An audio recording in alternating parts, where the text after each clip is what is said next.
If Apple suddenly sold the iPhone for half its current price, would it still feel like iPhone? And if Xiaomi doubled its prices tomorrow, would people still trust it as a value brand? These questions reveal something crucial.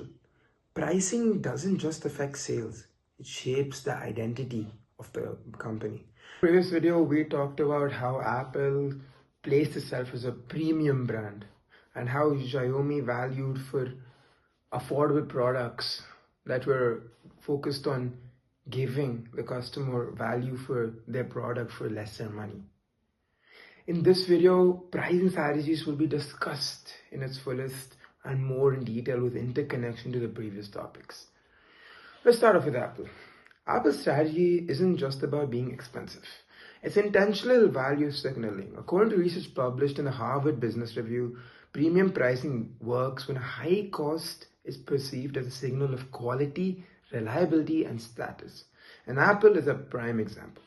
Data from Counterpoint Research and IDSC consistently show that while Apple doesn't dominate smartphone unit sales, it captures the majority of global smartphone profits. This means Apple's strategy is focused on not volume, but maximizing value per customer.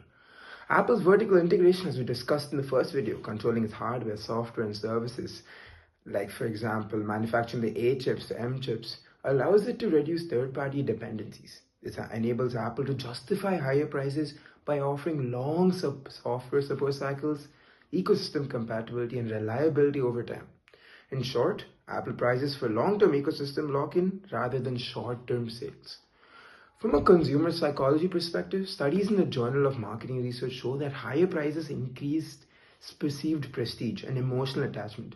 So Apple customers don't just pay for the features, they pay for trust, confidence, and identity. They're not just buying the phone, they want to be part of the idea and brand of the phone. Did you ever think of this?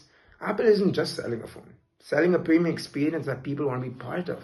Xiaomi, on the other hand, focuses on a very different principle. Instead of signaling exclusivity, Xiaomi uses price to break down barriers. Academic research in journals like MDPI Sustainability explains Xiaomi intentionally caps its hardware profit margins often below 5%, as I discussed in the previous video, as a long-term strategy. Apple doesn't depend on smartphone sales alone, it prioritizes scale. Industry reports from Deloitte and McKinsey emphasize that price sensitivity dominates markets such as India and Southeast Asia, which are developing countries or underdeveloped countries. Xiaomi's low pricing reaches first-time smartphone users and younger consumers, rapidly growing its user base. Xiaomi then monetizes this large base through services, software, and its broad LOT ecosystem, which includes wearables, smart home devices, and internet online platforms. This aligns with research on platform-based business models where value accumulates over time rather than the point of sale. So the price of the products might be very less initially, but overall, they're trying to gain the value. In other words, Xiaomi treats the smartphone as an entry point, not the final product. There's a common misconception that low prices mean low quality or weaker brands. But research in the International Journal of Business Strategy shows companies with low margins can outperform premium brands in growth where pricing matches consumers' expectations. Xiaomi's pricing builds trust. Consumers feel like they're getting more than what they paid for. This trust translates into brand loyalty, especially in markets where affordability outweighs prestige. As we discussed, the markets like India, China, and more of Southeast Asia, like Vietnam, and etc. At the same time, Apple's pricing builds aspiration. Consumers feel like they're buying into something exclusive and refined. Both succeed because their pricing aligns perfectly with their brand identity. When we compare Apple and Xiaomi, it's clear pricing is just not a number. It's part of their core identity. Apple uses high prices to reinforce control and a premium image, while Xiaomi uses low prices to drive access, growth, and ecosystem expansion.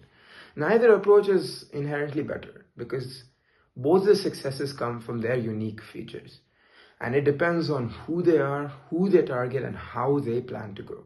That's why these two brands, despite opposite philosophies, continue continue to dominate the global smartphone market. In conclusion, Apple and Xiaomi succeed by playing to their strengths. Apple focuses on premium quality, control, emotional storytelling for marketing, and using high prices to signal exclusivity and trust. While Xiaomi prioritizes affordability, rapid innovation, and community driven marketing to reach more people and build a broad ecosystem. Their technology, marketing, and pricing all work together to reinforce who they are, and that's why both dominate the global smartphone market. That's it for this video series. I hope you guys enjoyed it. This video series has successfully, or I hope it successfully covered all the aspects that make these two companies special in their own way but still contribute to the success, I believe. Thank you.